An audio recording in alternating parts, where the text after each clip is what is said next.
Half of Indians physically unfit, Lancet report. There is a saying that health is wealth.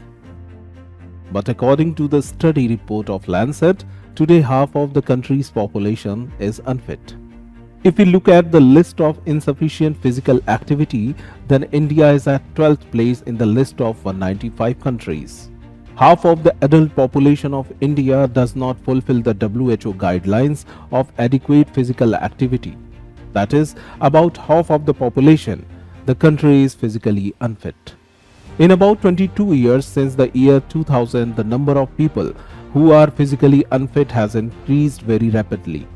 If we look at the percentage of such adults who do insufficient physical activities has now increased to 49.2% in 2022 from 22.3% in 2000.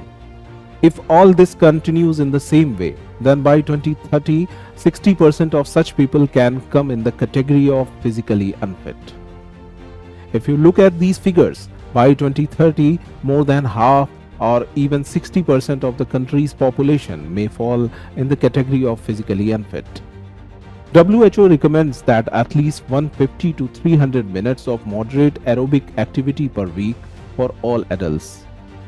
Insufficient physical activity is defined as not doing 150 minutes of moderate intensity activity, 75 minutes of vigorous intensity activity or an equivalent combination per week. According to the WHO, physical inactivity puts adults at greater risk of cardiovascular diseases such as heart attacks and strokes, type 2 diabetes, dementia, and cancers of the breast and colon. Indians are genetically more prone to developing non-communicable diseases like heart disease and diabetes at least a decade earlier than others. India has also shown low levels of physical activity among women who wrongly believe that household chores are a good form of physical exercise. Then there are cultural barriers. Inactivity is most evident in middle-aged urban women. Indian women are doing worse than neighboring Bangladesh, Bhutan and Nepal, says the study.